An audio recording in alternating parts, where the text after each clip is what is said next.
আল্লাহ যত রোগ দিয়েছেন সমস্ত রোগের ঔষধ দিয়েছেন তিনটা খাদ্যের মধ্যে। একটু ওষুধগুলো জেনে নেন সবাই। বলি বলি বলি যত রোগ আছে পৃথিবীতে, এইডস বলেন, বি ভাইরাস বলেন, ক্যান্সার বলেন, ডায়াবেটিস বলেন, হাই প্রেশার বলেন, লো প্রেশার বলেন, ডায়রিয়া বলেন, সিফিলিস বলেন, গনোরিয়া বলেন, যত রোগ পৃথিবীতে আছে, যত ভাইরাস আছে, যত কিছু আছে, সমস্ত রোগের জন্য আল্লাহ পাক ওষুধ রেখে দিয়েছেন। রোগ যে দিয়েছেন যিনি, ওষুধও দিয়েছেন তিনি।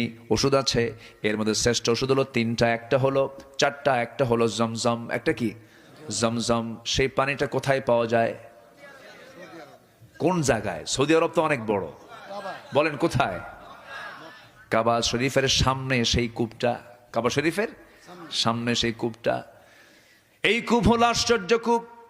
দুনিয়ার সমস্ত পানির ভিতরে কম বেশি জীবাণু পাওয়া যায়, কিন্তু জমজম কূপের পানিটা এমন ফ্রেশ পানি, মিনারেল ওয়াটার ফেল। পৃথিবীর সমস্ত পানিগুলো ফেল, এমন পানি এটা আল্লাহ রাব্বুল আলামিন দিয়েছেন। এই পানি পান করলে শুধু তৃষ্ণা নিবারণ হয় না, ক্ষুধাও নিবারণ হয়ে যায়।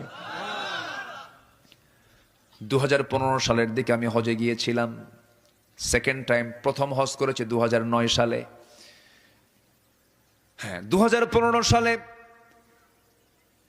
আমি মক্কার আউটসাইডে দাঁড়ায় আছি। সেই জায়গায় যারা হজে গেছেন দেখবেন, সেখানে যারা যাবেন তারাও দেখবেন, সেখানে বেশ কিছু লাইন আছে, ট্যাপ লাগানো আছে। এখানে জমজম পানিগুলো ট্যাপ খুলে খুলে জমজম পানিগুলো খায়, জমজম পানিগুলো পান করে। আবার অনেকে সুন্দর করে বোতলে বোতলে ভরা নিয়ে চলে যায়। কিন্তু সেই জায়গায় আমি লক্ষ্য করে দেখি একজন ফরেনার, একজন পশ্চিমা মানুষ, ইউরোপিয়ান কালার, ইউরোপের একজন মানুষ, সেই জায়গায় দেখতে পেলাম সে পান করছে না, খাচ্ছে না, শুধু সেই পানিগুলো নিয়ে বারবার মাথা থেকে পা পর্যন্ত ঢালতেছে। ঢালে আর মোছে, ঢালে আর এরকম করে মুছে নেয় বারবার। আমি ভাবলাম এই পানিগুলো অপচয় করতেছে লোকটা, এমন করে কেন? কাছে গেলাম, সমস্যা কি বলেন, এরকম করছেন কেন? পানি তো পান করতে হয়।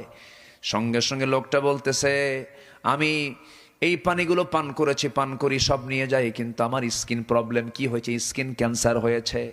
স্কিন ক্যান্সার হওয়ার কারণে আমি কোনো অ্যান্সার পাচ্ছিলাম না গোটা দুনিয়ার কারো কাছে। আজকে 15-20 দিন যাবত আমি এই কাজটা করছি, জমজম পানি খাই, আবার গায়ে লাগাই, আবার আস্তে আস্তে করে এটাকে সুন্দর করে ফোঁ দিয়ে আবার পান করি। এইরকম করে করে আজকে 15 দিন 20 দিন চলে যাচ্ছে। চেক আপ করলাম কয়েকদিন আগে, দেখি আমার